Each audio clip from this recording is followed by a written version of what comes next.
I thought marrying Daniel would be the start of a fairy tale. To the outside world, he was charming, wealthy, and respected. But behind closed doors, I lived in fear. His temper was sharp, his control suffocating. He dictated every step I took, what I wore, who I spoke to, even when I could leave the house. I was a prisoner in my own home. One evening, Daniel insisted we attend a private gala, hosted by one of his business partners. I wore the dress he chose, my smile glued in place. The event was glamorous, bright lights, laughter, and music. Yet I felt empty, invisible. That's when the magician appeared.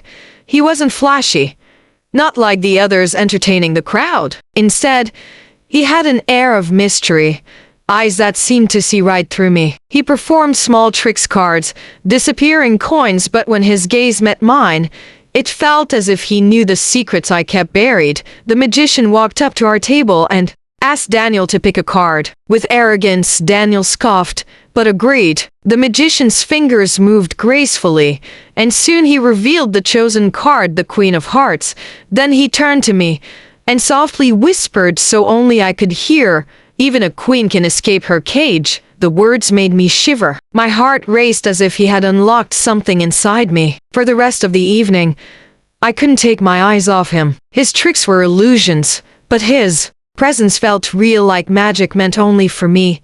When the night ended, Daniel was drunk, bragging loudly. I slipped away to breathe and found the magician waiting near the exit. He smiled knowingly, as if he had been expecting me.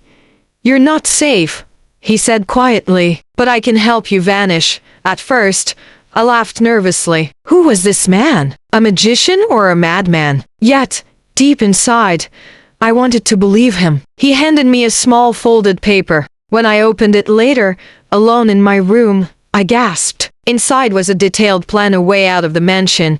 At night, without Daniel noticing, for weeks, Daniel grew more violent, his suspicions sharper. I hid bruises under makeup, tears behind smiles. But the magician's note gave me hope. He promised I wouldn't have to live like this forever.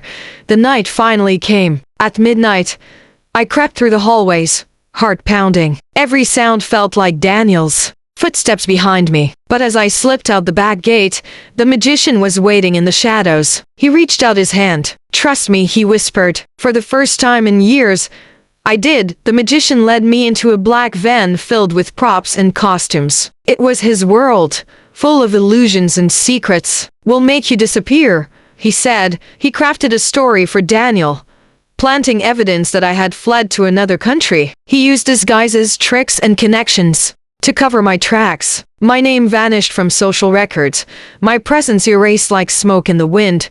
But it wasn't just about hiding. It was about becoming someone new. The magician taught me to perform simple illusions, to blend in, to live without fear. With him, I felt alive again. For the first time, I laughed not out of politeness, but from the joy of freedom. Yet I knew Daniel wouldn't stop searching. His ego couldn't handle being outsmarted.